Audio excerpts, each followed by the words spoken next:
Usando el concepto del fasor se puede convertir del dominio del tiempo al dominio de la frecuencia. Por ejemplo, para fuentes de tensión de la forma en el dominio del tiempo Bm coseno de omega t más phi, como la parte real de el fasor de tensión e a la j omega t. Esta función en el dominio del tiempo es igual a la parte real del fasor de tensión e a la j omega t, donde el fasor de tensión es la magnitud y el ángulo de fase de esta fuente. Así que solamente para crear el fasor de tensión hay que agarrar la amplitud de la fuente de tensión y el ángulo de fase de esta misma. Esto también se puede expresar en esta otra notación, Bm y el ángulo phi. Lo mismo ocurre con las fuentes de corriente. Si están expresadas en el dominio del tiempo como coseno Im coseno de omega t más phi, esto es equivalente a tomar la parte real de un fasor de corriente e a la j omega t, donde el fasor de corriente es la magnitud, esta amplitud de la corriente, e a la j y el ángulo de fase phi, que se puede expresar como Im y el ángulo en esta otra notación. Hay que notar que la tensión o la corriente en el dominio del tiempo debe de estar expresada en una función coseno. En caso de que estas fuentes no estén en una función coseno sino en una función seno, es necesario convertir a una función coseno por medio de las propiedades de las funciones trigonométricas, es decir, sumando o restando ángulos dentro de estos argumentos de las funciones. Esto se debe a que estamos utilizando el concepto de una fuente compleja, donde la parte real está expresada en coseno y la parte imaginaria en seno. Por tal razón es necesario expresar la función en el dominio del tiempo como coseno y no como un seno. Entonces de esta forma se realiza la conversión del dominio del tiempo al dominio de la frecuencia, solamente tomando la magnitud y el ángulo para encontrar los fasores. En el dominio del tiempo se sabe por ley de Ohm que en una resistencia la tensión es igual a la corriente por la resistencia. Bien, sí, ¿qué pasa si aplicamos una fuente compleja en la tensión de una resistencia? Bueno, si aplicamos una tensión de esta forma, de una función compleja, que también se puede expresar en su forma polar como Bm a la j omega t más phi, se espera que la respuesta en corriente o la corriente que fluye en esta resistencia sea de la misma forma, de la forma Im a la j omega t más θ, con una amplitud en la corriente y un ángulo de fase. Sustituyendo estos valores de la tensión compleja y la corriente compleja en la ecuación de la ley de Ohm, tenemos este resultado, esta función. Después, separando la suma de los exponentes del lado izquierdo, también del lado derecho, y después dividiendo entre j omega t, tanto del lado derecho como del lado izquierdo, llegamos a esta otra ecuación. Bm e a la j phi es igual a r im e a la j θ. Recordando que esto es la definición del fasor de tensión y esta otra parte Im e a la j phi es el fasor de corriente, Aquí para el fasor de tensión también estoy usando una V garigoleada. Entonces, sustituyendo por los fasores, llegamos a que el fasor de tensión es igual a el fasor de corriente por la resistencia. Bien, a la proporción que existe entre el fasor de tensión y el fasor de corriente se le denomina impedancia, donde la impedancia Z es igual a el fasor de tensión sobre el fasor de corriente. Esta impedancia es un número complejo, no es un fasor. Un fasor contiene la magnitud y el ángulo. Un fasor se puede convertir al dominio del tiempo, mientras que una impedancia es un número complejo que no indica no se puede convertir a una equivalencia en el dominio del tiempo. Solamente es un número complejo que va a relacionar los fasores de tensión y de corriente. Este número complejo se mide en ohms. En este caso, para un circuito, para un elemento resistivo, se tiene que la impedancia Z, R, es igual a la resistencia.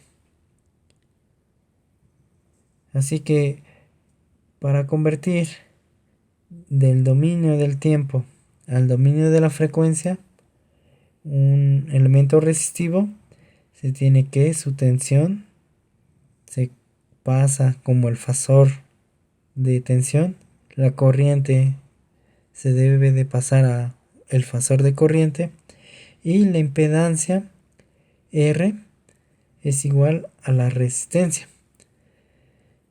Por lo tanto, en el dominio del tiempo se tiene que B es igual a I por R.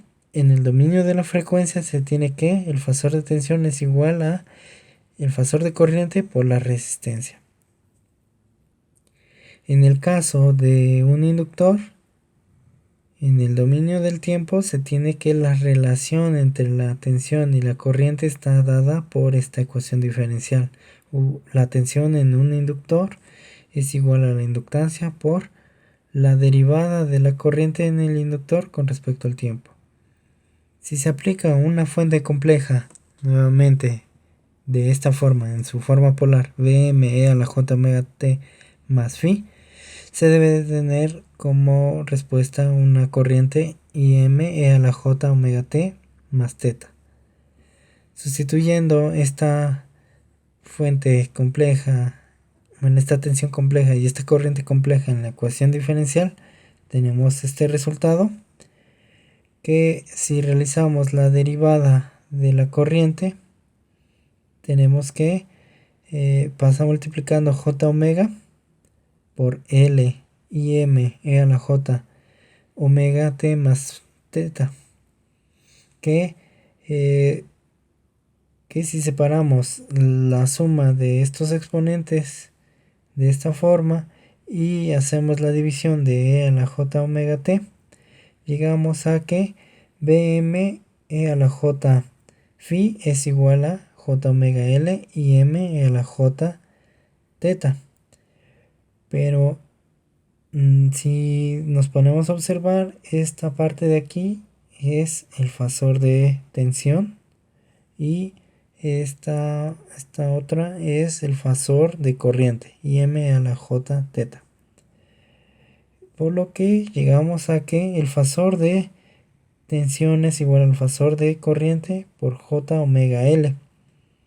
Como la relación que existe entre el fasor de tensión y el fasor de corriente es la impedancia, podemos deducir que la impedancia de un inductor es j omega L.